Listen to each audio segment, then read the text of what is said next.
கிராம மிஷனரி இயக்கம் வழங்கும் கிராமிய நேரம் என்ற இந்த நிகழ்ச்சிக்கு உங்களை அன்புடன் வரவேற்கிறோம். இயேசு கிறிஸ்துவின் இனிய நாமத்தினாலே கிராம மிஷனரி இயக்க குடும்பத்தின் சார்பாக உங்கள் ஒவ்வொருவருக்கும் என்னுடைய அன்பில் வாழ்த்துக்கள். இன்றைக்கும் உங்களோடு கூட பேசும்படி ஆண்டவருடைய சமூகத்தில் நான் ஜெபித்த போது ஆண்டவர் ஒரு வார்த்தை எனக்கு சொல்லிக் கொடுத்தார். நான் பாருங்கள், மெட்ராஸில் அற்புதத்தின் நாள் அப்படின்னு சொல்லி தலைப்பில் மீட்டிங்கை ஒழுங்கு செய்கிறோம். எல்லா மாவட்டங்களையும் இந்த கூட்டத்தை ஒழுங்கு செய்யும்படி ஆயத்தப்படுகிறோம். ஒவ்வொரு தாலுக்காக்களையும் இப்படிப்பட்ட நிகழ்ச்சிகளை ஒழுங்கு செய்கிறோம். இந்த நிகழ்ச்சிக்காக நான் ஆயத்தப்பட்ட போது ஆண்டவர் அவங்கள்ட்ட என்ன செய்தி கொடுக்கணும்னு சொல்லி கொடுத்த போது ஆண்டவர் ஒரு வார்த்தையை சொன்னார். அதில் 3 விதமான தலைப்புகளை சொன்னார். அதில் ஒரு வார்த்தை எனக்கும் என்னுடைய ஊழியத்திற்கும் கொடுத்த தீர்க்க தரிசன வார்த்தையாக இருந்தது. அது என்ன வார்த்தைன்னு கேட்குறீங்களா? அல்லையிலே எப்பொழுதுமே பிரசங்கங்கிறது எனக்கு முன்னாடி இருக்கிற ஜனங்களுக்கு மட்டும்தான் செய்தி வரும் அப்படின்னா கிடையாது. இரு கருக்குள்ள பட்டயமா செய்தி கொடுக்குற அது என்னையும் குத்தும், எனக்கு முன்பாக இருக்கிறவங்களையும் உருவ குத்தும். ஐயா அல்லேலூயா. யோவான் ஸ்நானகன் பிரசங்கிக்கும் போது ஜனங்களுடைய அந்த எழுப்புதல் வார்த்தை என்ன தெரியுமா? ரட்சிக்கப்படுவதற்கு நாங்கள் என்ன செய்ய வேண்டும், ஜனங்களுக்கும் பிரயோஜனமாக பேசுவார். அந்த வார்த்தையில் என்னையும் உருவாக்கும். எனக்கு டேவிட் கணேசன் இன்றைக்கு ஒரு நல்ல ஒரு தலைவனாக ஊழியக்காரன் வளர்ந்து வர்றேன். இன்னும் வளரலை, என்கிட்ட இன்னும் நிறைய குறைவுகள் இருக்கிறது.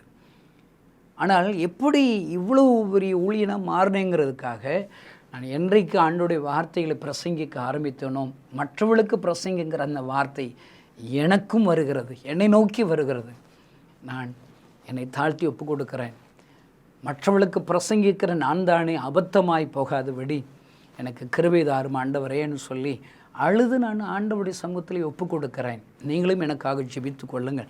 பாருங்கள், அந்த கூட்டத்திலே ஆண்டவர் கொடுத்த ஒரு வார்த்தை என்ன தெரியுமா? No shortcut. அல்லேலூயா. இதாங்க செய்தி தலைப்பு. இது ஆண்டவர் கடிந்து சொன்னார், எச்சரிப்போடு ஆண்டவர் சொன்ன ஒரு வார்த்தை. அல்லேலூயா. உங்களுக்கு புரியுதாங்க? நோ ஷார்ட்கட்னா குறுக்கு வழியை பின்பற்றக்கூடாது. நமக்குங்க ஊழியக்காரனாகி எனக்கு சரி உங்களுக்கு சரி ஒரு காரியம் நமக்கு முன்னாடி ஒரு தேவை இருந்துச்சுன்னா முதல்ல நம்ம என்ன செய்யணும்? கிறிஸ்தவனாகிய நாம், ஆண்டவரை ஏற்றுக்கொண்டவர்களாகிய நான் அவர் வழியை தான் பின்பற்றோடைய வாக்குத்தத்தங்களை விசுவாசித்து அவர் தான் அந்த அற்புதத்தை செய்யணும்னு சொல்லி தாங்க விரும்பணும். ஆனால் நம்ம எங்கெங்க அப்படி இருக்குது? நம்ம எல்லாம் மாம்ச பிரகாரமாக ஷார்ட்கட்டு ஏதாவது இருக்கா? அப்படி தான் பின்பற்றுவோம்.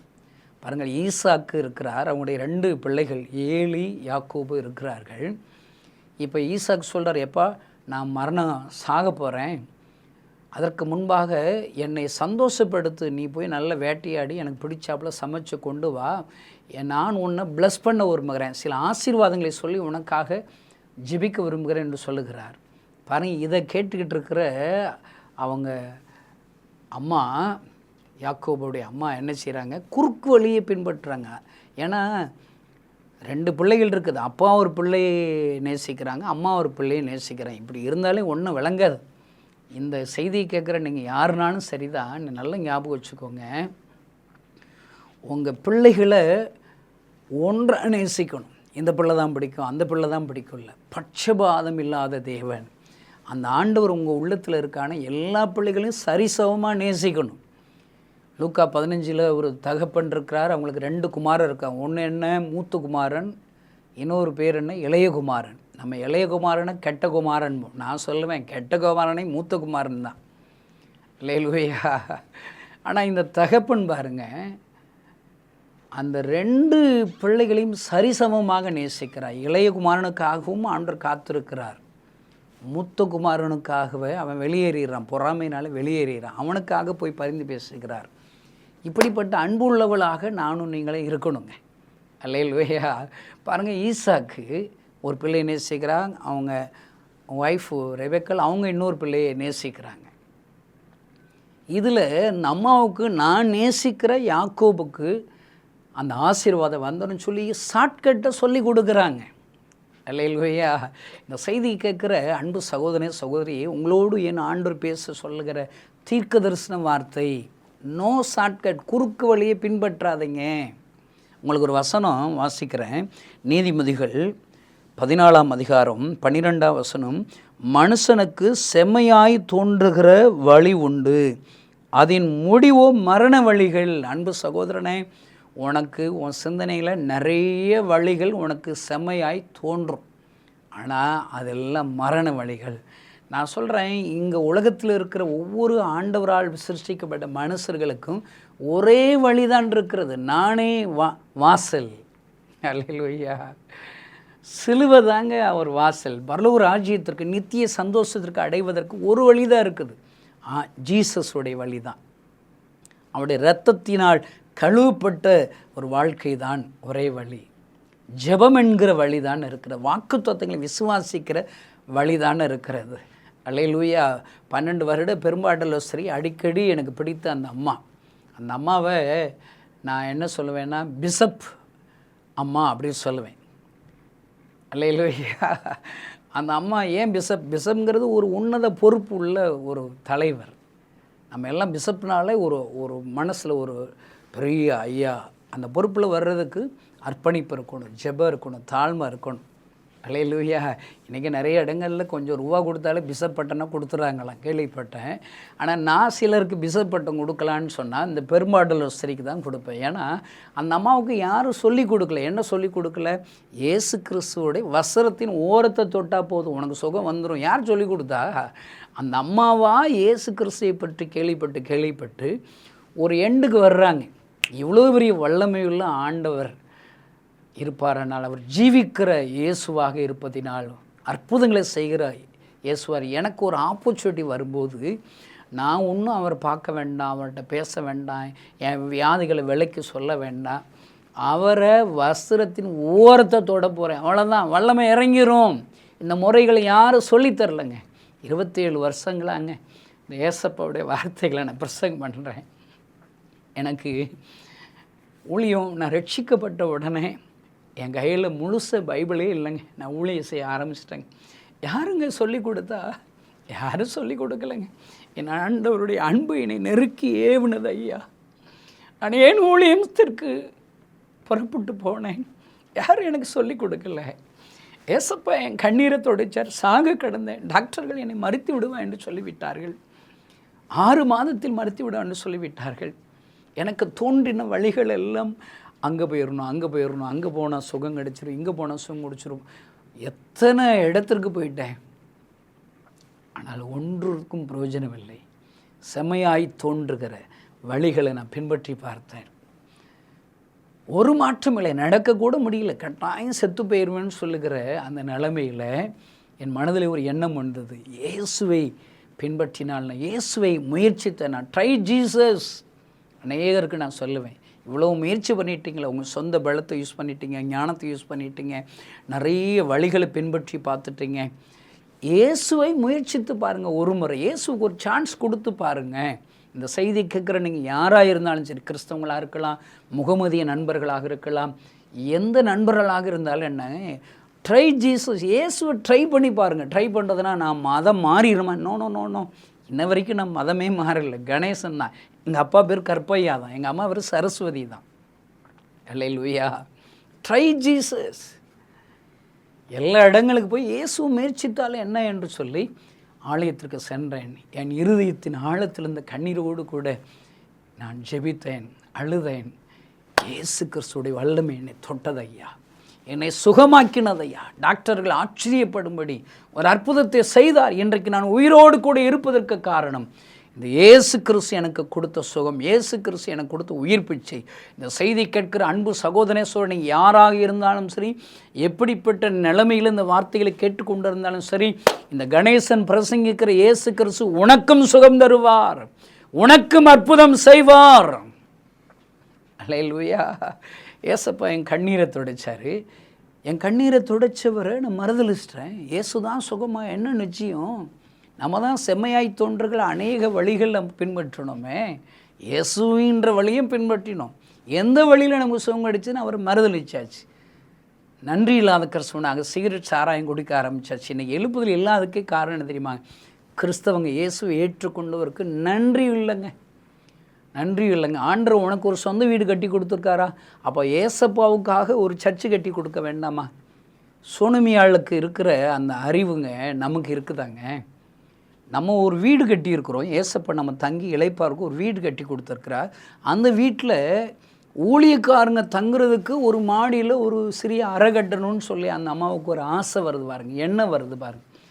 அல்லேலூயா. நான் இப்போ போகிற இடங்கள் எல்லாம் என்னுடைய ஊழியத்தை நேசிக்கிற அநேக குடும்பங்களுக்கு சொல்லுகிறேன், நீங்கள் ஒரு வீடு கட்டுறீங்களா, அந்த வீட்டில் ஊழியக்காரர்கள் தங்குறதுக்காக ஒரு மிஸ்டரி வீடு துண்டாக கட்டணும். உங்கள் வீட்டுக்குள்ளே இருக்கக்கூடாது அறைகள், உங்கள் ஃபேமிலிஸு பயன்படுத்துகிற இடங்களில் இருக்கக்கூடாது. அவங்களுக்கு தனி பாதை இருக்கணும், தனி ரூம்ஸாக இருக்கணும். ஒரு அறை கெட்டுங்க. அல்லேலூயா. 25,000 கிராமங்களில் காஸ்பல் அறிவிக்கணும்னு சொல்லி ஆண்டவர் இலக்கு கொடுத்தார். ரொம்ப ஸ்லோவாக இருக்குதுங்க, ஜெபிச்சுக்கோங்க. ஏன்னா தங்குறதுக்கு இடம் இல்லைங்க. 1 கோடி ரூபாயில் சர்ச்சு கட்டியிருக்கிறாங்க. அந்த பாத்ரூமில் கதவு இல்லைங்க, தண்ணி இல்லைங்க. எப்படிங்க? தரிசனம் வேணுங்க. ஒருவேளை அன்பு கிறிஸ்தவ நண்பர்களே, போதக பிதாக்களை, நீங்கள் ஆண்டவருடைய ஆலயத்தை கட்டப்போகிறீர்களா? மிஷனரிகள் தங்குவதற்கு, ஒருவேளை இயேசு கிறிஸ்துவோடு 12 சீசர்கள், ஒரு 12 பேர் 13 பேர் தங்கி ஊழியம் செய்வதற்காக, மிஷனரிகள் ஊழியம் செய்வதற்காக ஒரு வீடு கட்டிட்டு அந்த சர்ச்சு ஊழியத்தை ஆரம்பிங்க. அதில் ஒரு பிளானில் இருக்கணும். அல்லேலூயா. அப்படி இருந்தால் தாங்க இவன் ஃபியூச்சரில் எழுப்புதல் வரும். இப்போ எங்கள் ஊழியர்களை எங்கே அனுப்பினாலும் அங்கு தங்குறதுக்கு, ஊழியக்காரர்கள் தங்குறதுக்கு இடமே கிடையாது. நான் சொல்கிறேன், நன்றி இல்லாத கிறிஸ்தவர்களால் தான், தரிசனம் இல்லாத கிறிஸ்தவர்களால் தான் இன்று எழுப்புதல் தாமதமாகிறது ஐயா. அல்லேலூயா. நன்றியுள்ள கிறிஸ்தவங்கன்னா நீங்கள் ஏசப்பாவுக்கு ஏதாவது செய்வீங்களாங்க? சரி, முழு நேர ஊழியத்துக்கு வேண்டாம். நான் நிறைய பேர்கிட்ட சொல்கிறேன், கொர்நேலியு மாதிரி ஊழியம் செய்யுங்களேங்க. இந்த பகுதியில், உங்கள் பகுதியில் ஒரு ஊழியத்தை நாங்கள் செய்ய விரும்புகிறோம், உங்களோடு கூட இணைந்து கொள்ளுகிறோம். நீங்கள் ஒரு தனியாக ஜெபக்குழு நடத்துனீங்களா? உங்கள் ஜெபக்குழு ஊழியத்தோடு நாங்கள் சேர்றோம். ஒருவேளை ஏதோ ஒரு தாலுக்காக்களில் அநேக சுற்றியில் உள்ள கிராமங்களுக்கு சுவிசேஷம் அறிவிக்கணும்னு சொல்லி விரும்புகிறீங்களா? உங்களால் ஆன உதவிகளை எங்களுக்கு செஞ்சு பாருங்கள். கொர்நேலியு என்ன செய்கிறார்? அவரால் பிரசங்கன்னா பண்ண முடியாது. ஒரு வீட்டில் ஒரு ஜெபக்கூட்டத்தை கூட்டி வைக்கிறார். பேதுரு வந்து பிரசங்கம் பண்ணுறார், அவங்கள ப்ளஸ் பண்ணுறார். நீங்கள் உங்கள் பகுதிகளில், நாங்கள் ஊழியத்துக்கு நாங்கள் கிளம்பி வர்றோம், எங்கள் ஊழியக்காரங்க தங்குறதுக்கு ஒரு இடம் கண்டுபிடிச்சி தாங்க. சாயங்காலம் ஆண்டவருடைய அற்புத செய்திகளை, ஆண்டவருடைய வார்த்தைகளை பிரசங்க ஒரு இடம், ஸ்கூலோ கல்யாண மண்டபம் ஒதுக்கித்தாங்க. நீங்கள் பணம்லாம் கொடுக்க வேண்டாம், உங்களால் ஆன உதவிகளை நீங்கள் செஞ்சால் போதும். அல்லேலூயா. உங்கள் பகுதியில் இருக்கிற ஒரு 100-200 கிராமங்களில் நீங்கள் எங்களோடு சேர்ந்தீங்கன்னா, நானும் நீங்களும் இணைந்து அங்கே காஸ்பல் அறிவிச்சிடலாம். நீங்கள் எல்லாம் எழும்பணுங்க. பாருங்கள், நான் அவரை மறுதலிச்சிட்டேன். இயேசு தான் கடவுளுங்கிறதுக்கு என்ன நிச்சயம்? ஆனால் இயேசு கிறிஸ்து எனக்கு தரிசனமானார். கண்ணீரோடு கூட அழுதார். தன் பாரங்களை சொல்லி அழுதார். நானே தேவன், என்னை தவிர வேறு தேவர்களை நான் இந்த ஜனங்களுக்காக பரிதபிக்கிறேன். என்னால் படைக்கப்பட்ட என் ஜனங்கள் இவளை ஆசீர்வதிக்க விரும்புகிறேன், சந்தோஷம் தர விரும்புகிறேன், சமாதானம் தர விரும்புகிறேன், வியாதிகளை சுகமாக்கும்படி விரும்புகிறேன். ஆனால் யாருமே என்கிட்ட வரமாட்டுறாங்களே, என்னால் இல்லாமல் எங்கோ போய் கொண்டு இருக்கிற அழுதார். என் கண்ணீரை துடைத்த ஆண்டவர் கண்ணீரோடு அழுது கொண்டு இருக்கிறாரா? நான் ஊழியத்துக்கு வந்துட்டேங்க. ஏசப்பாவுடைய கண்ணீரை துடைப்பதற்கு ஊழியத்துக்கு நான் வந்துட்டேன். யார் எனக்கு சொல்லிக் கொடுக்கல, பெரும்பாலும் சொல்லிக் கொடுக்கல. பாருங்கள், அவளுக்கு செம்மையாய் தோன்றுகிற வழி நிறைய இருந்துச்சுங்க. என்ன வழி? நிறைய வைத்தியர்களை பார்க்குறாங்க அந்த அம்மா. அப்போலோ டாக்டர், அந்த ஹாஸ்பிட்டலு, இந்த ஹாஸ்பிட்டலு, இந்த பேர் ஹாஸ்பிட்டலு, அங்கே ஒரு வல்லமையான டாக்டர் இருக்காராம், அவர்கிட்ட கைராசிக்காரராம், எல்லாம் போய் சொத்து தான் அழிஞ்சது. நான் சொல்கிறேன், ஆண்டவர் இன்றைக்கு இந்த செய்தியை கேட்கிற நண்பர்களை உங்களோடு கூட பேசுகிறார். இயேசு கிறிஸ்து என்ற ஒரு வழி உண்டு, நோ ஷார்ட்கட். இன்றைக்கு செய்தி கொடுக்குற ஊழியக்காரனாகிய நான், இப்போ எங்களுக்கு ஒரு இடம் வாங்க போகிறோம். ஒரு 15-16 ஏக்கர் இடம் வருகிறது, ஒரு மிஷன் ஃபீல்டு. அங்கு நல்ல நார்த்து மாவட்டத்தில் ஒன்று வாங்கலான்னு சொல்லி ஆண்டவர் வழி நடத்துகிறார். பாருங்கள், இதில் ஒரு 4 கோடி ரூபா செலவாகும் அப்படின்னு சொல்கிறாங்க தேவைகள். இது வாங்கணும், இது வாங்கினா நிறைய மிஸ்டரிகளுக்கு இன்னொரு பயிற்சி கூடங்க வைக்கலாம். அதை சென்றாக வச்சு வட மாவட்டங்களில் இருக்கிற, தமிழ்நாட்டில் உள்ள வட மாவட்டங்களில் எழுப்புதல் கம்மி, இயேசுவை பற்றி அறிவிப்பல் கம்மி, ஊழியக்காரர்கள் கம்மி, சபைகள் கம்மி, பாஸ்டர்கள் கம்மி. அப்போ அங்கே ஒரு சென்டர் ஆரம்பித்து ஊழியம் செய்வேன்னு சொல்லி மனதில் பாரம் இருக்கிறது. 4 கோடி ரூபா தேவைங்க. உடனே ஆண்டவரிடத்தில் போய் அழுது ஜெபித்து இருதயத்தை ஊற்றி அவர் கொடுத்தால் அந்த இடத்த வாங்கலாம். இதானங்க ஒரு ஊழியக்காரர் வேணும். என் மனசில் என்ன தோணும் தெரியுமா? ஒரு 10 லட்சம் ரூபா கொடுக்குற 40 பேர்கள் எழும்பணும். யார் யாரை பார்க்கலாம்? அவங்கள பார்க்கலாமா, இவங்கள பார்க்கலாமா, அந்த நண்பரை பார்க்கலாம், என் மூலியமாக அற்புதத்தை பெற்ற அவங்கள பார்க்கலாமா? இப்படி தான் தோணுது. ஆண்டவர் சொல்கிறார், நோ ஷார்ட்கட். என் மகனே, நீ ஏன் குறுக்கு வழியை நீ யோசிக்கிற? என்னிடத்தில் வா, நான் வானத்துக்கும் பூமிக்கும் சர்வ வல்லமையுள்ள தேவன். அல்லேலூயா. பாருங்கள், ஆண்டவர், நான் தான் உன்னை போஷிப்பேன், நான் தான் உன்னை பயன்படுத்துவேன். அன்னாளை போன்று மிகவும் அழுது பொருதனை பண்ணி உபவாசத்தோடு ஜெபிக்கும்படி இருதயத்தை விட்டு ஜெபிக்கும்படி அதுதாங்க உண்மையான வழி. ஷார்ட்கட்னா நிறைய சக்களத்தில் மனமடி உண்டாக பேசுகிறாங்க. அவள் சாப்பிடாமல் இருக்கா, அழுகாமல் இருக்கா, இதெல்லாம் ஷார்ட்கட். அழுகாமல் இருந்து அழுதுகிட்டே இருந்து என்ன பிரயோஜனம்? சாப்பிடாமல் இருந்து என்ன பிரயோஜனம்? சஞ்சலப்பட்டு என்ன பிரயோஜனம்? அன்னாளை போன்று இருக்கிற சகோதர சோரி, உனக்கு ஒரு வழி இருக்கிறது. நீங்கள் நேரம் ஒதுக்குங்க, ஆண்டவிடத்தில் ஒரு நாளை ஒதுக்குங்க, உபவாசமாக இருங்க, இருதயத்தை ஊட்டி நான் ஜெபிக்க போகிறேன் என்று ஆண்டவருடைய வழியை பின்பற்றுவீர்களானால் ஆண்டவர் கட்டாயமாக உங்களை ஆசீர்வதிப்பார். அல்லேலூயா. பாருங்கள், இன்றைக்கி அப்போஸ்தலரில் சீமான்கிறவ 8ஆம் அதிகாரத்தில் வருது. அவன் பார்க்குறான், கை வச்சா பரிசுத்தாவினுடைய வரங்களை எல்லோரும் பெறுறாங்க. அல்லேலூயா. எல்லா ஊழியக்காரங்களும் கையை வைக்கிறாங்க, அவங்க அபிஷேகம் படுறாங்க. அப்போ இவன் என்ன செய்கிறான்? பணத்தை எடுத்துகிட்டு வந்து பேதுரு கையில் கொடுத்து, நீங்கள் கை வச்சா எல்லோரும் பரிசுத்தாவினுடைய வரம் பெறுறாங்களே, அப்போ நான் கை வச்சாலே பரிசுத்தாவினை வரம் பெறணும். வரத்தை விலைக்கு வாங்க நினைக்கிறான். ஷார்ட்கட். நான் என்ன சொல்லுவேன், அவன் பெரிய கிரேட்டுங்க. எப்படியாவது அந்த வரத்தை குறித்து ஒரு இம்பார்ட்டன்ஸ் அவனுக்கு தெரியுதில்லைங்க. இன்றைக்கி இருக்கிற கிறிஸ்தவங்களுக்கு அது கூட தெரியல, அந்த வாஞ்ச கூட இல்லை, அந்த தாகம் கூட இல்லை. இன்றைக்கு இதுபோல தான் ஆண்டவுடைய அற்புதத்தை, ஆண்டவுடைய கிருபைகளை நான் அந்த ஊழியக்காரர்களுக்கு நான் சந்தித்து அவங்க ஜோமன்னா எனக்கு அற்புதம் வரும். இது ஒரு ஷார்ட்கட்டு தாங்க. இயேசுவை அறியாத கிராமத்து ஜனங்களுக்கு இயேசுவை அறிவித்து நம்ம ஜெபிக்கலாம். ஆண்டவருடைய சுவிசேஷ புஸ்தகங்களை நீங்கள் எல்லாம் வாசிப்பாங்க. அவர் வனாந்திரத்துக்கு செல்லுகிறார். திரளான ஜனங்கள் அவரை குறித்து கேள்விப்பட்டு எல்லோரும் அவரிடத்தில் வருகிறார்கள். அல்லேலூயா. அங்கு அவர்கள் எல்லோருக்கும் ஆண்டவர் அற்புதம் செய்கிறார். கைகளை வைத்து பிசாசின் படிவுகளை விடுதலையாக்குகிறார், சுகப்படுத்துகிறார். அநேக ஜனங்கள் வஸ்திரத்தை தொட்டாயிலும் நான் சுகம் வருவேன்னு சொல்லி வர்றாங்க. திரளான ஜனங்கள் வர்றாங்க. அல்லேலூயா. இயேசுவை அறிந்தவர்களுக்கு, ஆண்டவரை அறிந்தவர்களுக்கு, சபைகளுக்கு நீங்கள் நிருப புஸ்தகங்கள், பவுல் எழுதின நிருப புஸ்தகங்கள் பாருங்கள். கலாத்தியர் கடிந்து கொள்ளுகிறார். எவ்வளோ கடிந்து கொள்ளுகிற வாசனை. இன்னும் நீங்கள் பாலுங்கிற குழந்தையை போல் இருக்கிறீங்களா?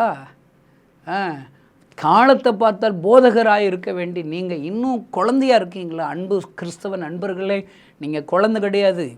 பிறந்ததுலேருந்து தாய்ப்பாலை கொடுத்துக்கிட்டு இருக்கிற குழந்தைக்கு சப்பானின்னு அர்த்தம். நீங்கள் வளர வேண்டும் ஐயா, வளர வேண்டும். பாருங்கள், எல்லாவற்றிலும் எனக்கு ஒரு அற்புதம் வேணும். இன்னும் நீ ஊழியர்கள் ஜெபம் பண்ண அற்புதம் நடக்கும். ஒருவேளை என்னிடத்தில் ஜெபிக்க வருகிறவளுக்கு நானும் சேர்ந்து ஜெபிக்கிறேன். ஆனால் முதலாவது அப்ளிகேஷன் ஒன்றிருந்து தான் போகணும். அல்லேலூயா. நீ ஷார்ட்கட்டு அந்த சர்ச்சுக்கு போனால் வல்லமாக இருக்கும். சர்ச்சில் எங்கெங்க வல்லம்? சர்ச்சுங்கிறது கட்டடங்க. நான் சொல்கிறேன், கட்டடத்தில் ஜீசஸ் கிடையாது. அல்லேலூயா. அந்த கோயிலில் தான் சாமி இருப்பார்னு நம்ம சொன்னோம்னா அது ஒரு ஷார்ட்கட்டுங்க. எந்த 2 பேர் 3 பேர் கூடி இருக்கிற இடத்துல, அதுக்காக சபையை நான் தப்பாக எடுக்கலை. தேவ ஜனங்கள் எந்த இடத்துல கூடி இருக்கிறார்களோ அங்கே ஆண்டவர் உலாவுவார். அது இந்த சர்ச்சுக்கு போனால் தான் வல்லமை இருக்கும், அந்த சர்ச்சுக்கு போனால் தான் வல்லமை இருக்கும் அப்படின்னா இல்லை. அங்கே நீ ஓடிக்கிட்டே இருக்காது. இன்றைக்கு ஆண்டவர் சொல்லுகிறார், ஷார்ட்கட். அந்த சர்ச்சுக்கு போனேன், அந்த சர்ச்சுக்கு போனேன், இந்த சர்ச்சு போனீங்கன்னா நம்ம மனசு நிம்மதி இல்லைன்னு சொல்கிறீங்களா? நீ ஷார்ட்கட்டை ஃபாலோ பண்ணியிருக்கிற. நீ ஆண்டவரிடத்தில் இருதயத்தை ஊற்றி ஜெபிக்க பழகுகிறாயா? வேதத்தை தியானிக்க பழகுகிறாயா? இதுதான் ஆண்டவர் உனக்கு வைத்திருக்கிற அற்புதத்தின் வழி. பர்த்திவை தெருவில் இருக்கிறான், அவன் ஆண்டவருடைய வார்த்தைகளை தெருவில் இருந்து கேட்குறான். சார்பாயிருது, கூர்மையாகிறது அவனுடைய விசுவாசம். சான்ஸை தேடிக்கிட்டு இருக்கான். ஒரு நாள் சான்ஸ் வந்துடுது. விடுவானா? தாவீதின் குமாரனை இறங்கும் என்று சொல்லுகிறார். அநேகர் அதட்டுகிறார்கள். பவுலிடத்திலிருந்து கற்றுக்கொள்கிற பெரிய பாடம் என்ன தெரியுமாங்க? பவுல் நம்மளை யாரோ அதட்டினா சவுண்டை கம்மி பண்ணிடுவோம், இல்லை அந்த ஊழியத்தை நிறுத்திடுவோம். இன்றைக்கி நிறைய இடத்துல ஊழியம் நடந்துச்சு, எதிர்ப்பு வந்தோடனே ஊழியத்தை விட்டுருவாங்க. போன வருஷம் 10,000 கிராமங்களில் காஸ்பல் அறிவிக்கணும்னு சொல்லி ஒரு குறிப்பிட்ட பட்டணத்தில் தங்கி ஊழியம் பார்த்து 1300 கிராமங்களில் சுவிசேஷம் அறிவித்தோம். அதே போல் இந்த வருஷமும் எங்களுக்கு அந்த இடம் தாங்கன்னு சொல்லி அவங்ககிட்ட கேட்டால் அவங்க சொன்ன வார்த்தை எது தெரியுமா? நீங்கள் போன பிறகு போலீஸ் ஸ்டேஷன்லேருந்து எங்களை என்கொயரி எங்களுக்கு வந்துட்டாங்க, அதனால் இந்த வருஷம் உங்களுக்கு இடம் தர முடியாதுன்னு சொல்லிட்டாங்க. என்னையா போலீஸ் என்கொயரி வந்தானே செத்தா போயிட்ட, நீ பைபிள் படிக்கிறியா இல்லையா? இதை சொல்லுகிற ஒரு போதகர், ஊழியத்தில் முன்னணியில் இருக்கிற ஒரு ஊழியக்காரர் சொல்லுகிறார், அநேக போலீஸ் என்கொயரி வந்துட்டாலே நீங்கள் தங்கி ஊழியம் செய்வதற்கு உங்களுக்கு இடம் கிடையாது என்று சொல்லுகிறார். 1300 கிராமங்களில் சுவிசேஷம் அறிவிப்பதற்கு ஊழியத்தினால் காணிக்கையினால் கட்டப்பட்ட அந்த கட்டடத்தில் தங்கி ஊழியம் செய்வதற்கு இடமில்லை ஐயா. இயேசு கிறிஸ்து தலை சாக்கிய இடமில்லை என்பதை எப்படி வேதனைப்பட்டுப்பார் என்று எங்களுக்கு புரிகிறது ஐயா.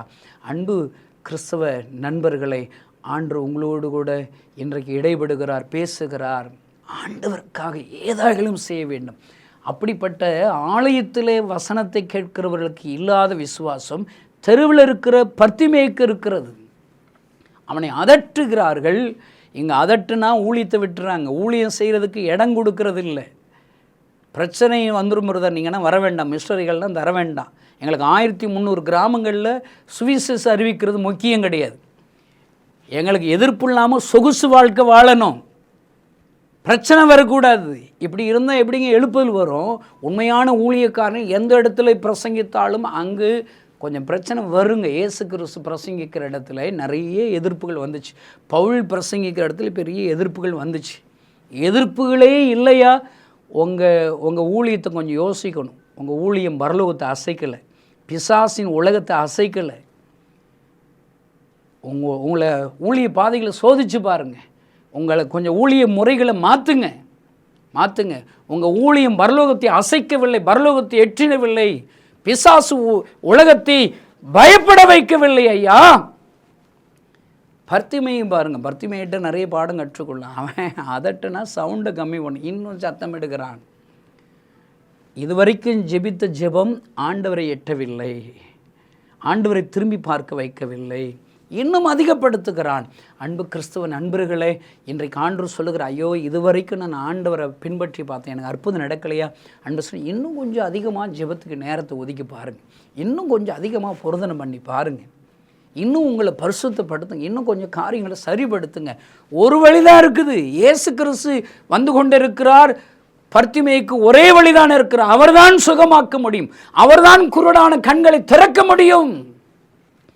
No shortcut. யாரோ வதட்டுறாங்க, அவங்க திட்டுறாங்க, இவங்க திட்டுறாங்கன்னு இயேசுவை அற்புதம் செய்கிறத மிஸ் பண்ணிடக்கூடாதுங்க. No shortcut. அன்பு சகோதரனே சோரி, இன்றைக்கு ஆண்டவர் உங்களோடு கூட இடைபடுகிறார், உங்களோடு கூட பேசுகிறார். உங்களுக்கு என்ன அற்புதம் வேணும்? அந்த அற்புதத்திற்கு வேறு வழிகளை பின்பற்றாதீங்க. ஒரே வழி தான் இருக்குது, ஜெபம் என்கிற ஜெப அற வழி. அறை விட்டு கதவை மூடுங்க, ஜன்னலை மூடுங்க, அழுங்க ஆண்டவரிடத்தில், வாக்குத்தத்தை சொல்லி ஜெபம் பண்ணுங்க. டேவிட் கணேசன் ஆகிய நான் லட்சக்கணக்கான பணம் எனக்கு தேவை இருக்குதுங்க, ஆண்டவரிடத்திலே அழுகிறேன், ஆண்டவரிடத்திலே முறையிடுகிறேன். ஆண்டவரே, இந்த கிறிஸ்மஸ் நாட்களில் 1200 மிஷனரிகள் இருக்கிறார்கள், அவங்களுக்கென்று குடும்பங்கள் இருக்கிறது, பிள்ளைகள் இருக்கிறது. இவர்களும் அர்த்தமுள்ள கிறிஸ்மஸ் கொண்டாடுவதற்கு தேவைகளை சந்தியும். நான் சந்திக்கிற தாய் தகப்பனற்ற பிள்ளைகள் இருக்கிறார்கள், ஏழை பிள்ளைகள், எங்கள் மிஷனரிகள் மூலியமாக ஆண்டவர் ஏற்றுக்கொண்ட அநேக பிள்ளைகள் இருக்கிற அவர்களுக்கும் எங்களுடைய கிறிஸ்மஸ் கொண்டாட்டத்திலே நாங்கள் சேர்த்து கொள்ள வேண்டும். ஒருவேளை எங்களுடைய பணித்தள கிராமங்களில் 20,000த்திற்கும் மேற்பட்ட விதவைகள் இருக்கிறார்கள், அவர்களையும் இந்த கிறிஸ்மஸ் கொண்டாட்டத்தில் அவங்களுக்கு ஏதாவது நாங்கள் உதவி செய்யணும், அன்பை செலுத்தணும், உம்மை பற்றி அறிவிக்கணும், அவர்கள் உள்ளத்தில் நீர் பிறக்கணும். இந்த கிறிஸ்மஸ் நாட்களில் அப்படிப்பட்ட ஊழியம் செய்கிற எங்கள் தேவைகளை சந்தியும் என்று நாங்கள் ஜெபிக்கிறோம். பல தேவைகள் இருக்கிறது. ஆனால் எல்லாரிடத்துலையும் போய் ஐயா காணிக்க தாங்கன்னு கேட்குறது ஒரு ஷார்ட்கட் ஐயா. எங்களுக்கு ஒரே வழி இருக்கிறது ஐயா, அதை பின்பற்றுகிறோம். 12 மணி நேரமாக உபவாசித்து ஜெபிக்கிறோம். ஒரு சின்ன கிராமத்தில் எங்களுடைய 200-300 மிஷனரிகள் தங்கியிருக்கோம். நாங்கள் எல்லோரும் ஆண்டவருடைய சமூகத்தில் அழுது ஜெபிக்கிறோம். ஆண்டவர் எங்களை எச்சரித்தார், எங்களுக்கு பேச, நீ என்னை பின்பற்று, மனுஷர்களை நம்பாத, நோ ஷார்ட்கட் என்று சொன்னார். அந்த வார்த்தைகளுக்கு என்னை கீழ்ப்படியும்படி ஒப்பு கொடுத்துருக்கிறேன். What's about you? நீங்கள் என்ன செய்ய போகிறேன்? உங்களுக்கு வேலை வேணுமா? திருமண காரியத்தில் ஒரு அற்புதம் வேணுமா? குழந்தை பாக்கியம் வேணுமா? நான் சொல்கிறேன், நோ ஷார்ட்கட். ஆண்டவிடத்தில் இருதயத்தில் ஊற்றி ஜெபியுங்கள் ஐயா. இன்றைக்கு யாரெல்லாம் என்னோடு கூட சேர்ந்து ஜெபிக்க போகிறீர்கள், அவள் ஒவ்வொருவருக்கும் அற்புதம் செய்ய போகிறார். கண்களை மூடி நாம் ஜெபிப்போமா? பரலோகத்தில் இருக்கிற எங்கள் அன்பு தகப்பனே, உமக்கு நன்றி செலுத்துகிறோம், துதிக்கிறோம். ஆண்டவரே, எங்களோடு கூட நீர் பேசின அந்த தீர்க்கதரிசன வார்த்தைக்கா ஸ்தோத்திரம். எங்களுக்கு செம்மையாய் தோன்றுகிற அநேக வழிகள் இருக்கிறதப்பா. ஆனால் அதெல்லாம் மரண வழிகள், கவலையின் வழிகள், கண்ணீரின் வழிகள். அதில் முடிவு வரவே வராது. நாங்கள் விரும்புகிற அற்புதத்தை பெறவே முடியாது, சந்தோஷத்தை பெறவே முடியாது. நீர் எங்களோடு கூட சொல்லிக் கொடுக்குற சத்தியம், நீர் மாத்திரமே வழி. இந்த சமூகத்தில் இருதயத்தை தாழ்த்தி நாங்கள் ஜெபிக்கிறோம். கர்த்தர் ஒரு அற்புதத்தை அனுப்புவீராக. இந்த செய்தி கேட்கிற ஒவ்வொருவரையும் தொடுவீராக. உம்முடைய வல்லமை தொடட்டும். வியாதிகள் சுகமடையட்டும், குறைவுகள் நிறைவாக மாறட்டும், அடைக்கப்பட்ட வாசல்கள் திறக்கப்படட்டும். பிள்ளைகளை ரட்சிப்பீராக. கர்த்தர் ஒரு அற்புதம் செய்யும். யாரெல்லாம் என்ன குறைவுகளுக்காக கண்ணீரோடு என்னோடு கூட சேர்ந்து ஜெபிக்கிறார்களோ ஒவ்வொருவருக்கும் அற்புதம் செய்வீராக. ஆசீர்வதியும் இயேசுவின் நாமத்தினால் பிதாவே, ஆமென். இந்த செய்தியின் மூலம் தேவன் உங்களோடு இடைப்பட்டிருப்பார் என்று விசுவாசிக்கிறோம். நீங்களும் எங்களோடு இணைந்து தேவனுடைய பணியில் தோள் கொடுக்க விரும்புகிறீர்களா? கீழ்கண்ட எங்கள் ஊழிய திட்டங்களுக்காக ஜெபிக்க முன்வரலாமே. தமிழ்நாடு மற்றும் பிற மாநிலங்களிலும் ஆலயம் கட்ட தேவையாயுள்ள 1000 கிராமங்களில் இடம் வாங்கி ஆலயம் கட்டப்பட ரூபாய் 5 லட்சமோ அல்லது அதில் ஒரு பகுதியையோ கொடுத்து ஆலயம் கட்டி கொடுப்போர் எழும்ப ஜெபியுங்கள். சூனேமியால் எலிசாவிற்கு ஒரு அறை வீட்டை கட்டி கொடுத்தது போல புதிய மிஷனரிகள் தங்கி பயிற்சி எடுப்பதற்கு ரூபாய் 2 லட்சம் கொடுத்து ஒரு மிஷனரி வீட்டை கட்டி கொடுப்போர் எழும்ப ஜெபியுங்கள். நாம் சந்திக்கும் வாலிபர்கள் மற்றும் ஆரம்ப விசுவாசிகளை கிறிஸ்துவுக்குள் வளரச் செய்ய ரூபாய் 300 கொடுத்து ஒரு வேதாகமமோ அல்லது அதற்கு மேற்பட்ட வேதாகமங்களையோ வாங்கி கொடுப்போர் எழும்ப ஜெபியுங்கள். நாம் பணி செய்யும் 8 மாநிலங்களிலும் உள்ள முழுநேர மிஷனரிகளை மாதந்தோறும் ரூபாய் 10,000 கொடுத்தோ அல்லது இயன்ற காணிக்கையை கொடுத்தோ தாங்குவோர் எழும்ப ஜெபியுங்கள். தமிழ்நாடு மற்றும் பிற மாநிலங்களிலும் துரிதமாக சுவிசேஷம் அறிவிக்கவும் பின்தொடர் பணிக்காகவும் சுவிசேஷ வாகனங்கள் வாங்கி கொடுப்போர் எழும்ப ஜெபியுங்கள். வருகிற கிறிஸ்துமஸ் தினத்திற்கு முன்பதாக தமிழ்நாடு முழுவதிலும் 25,000 கிராமங்களில் சுவிசேஷம் அறிவிக்க திட்டமிட்டு தீவிரமாக ஊழியம் செய்து வருகிறோம். ஒரு கிராமத்திற்கு சுவிசேஷம் அறிவிக்க ஆகும் ரூபாய் 1000 தங்கள் குடும்பத்திலுள்ள ஒவ்வொருவரின் சார்பாகவோ அல்லது குடும்பத்தின் சார்பாகவோ கொடுப்போர் எழும்ப ஜெபியுங்கள். மேலும் எங்களோடு தொடர்பு கொள்ள விரும்பினால் திரையில் காணும் எமது முகவரியை குறித்துக் கொள்ளுங்கள். கிராம மிஷனரி இயக்கம், தபால் பெட்டி எண் 51, விருதுநகர் 626001. இந்த நிகழ்ச்சியையோ அல்லது எங்கள் ஊழியத்தையோ நீங்கள் தாங்க விரும்பினால் கீழ்காணும் தொலைபேசி எண்ணை தொடர்பு கொள்ளலாம். 7378000444 7378000444. கர்த்தர் தாமே உங்களை ஆசீர்வதிப்பாராக.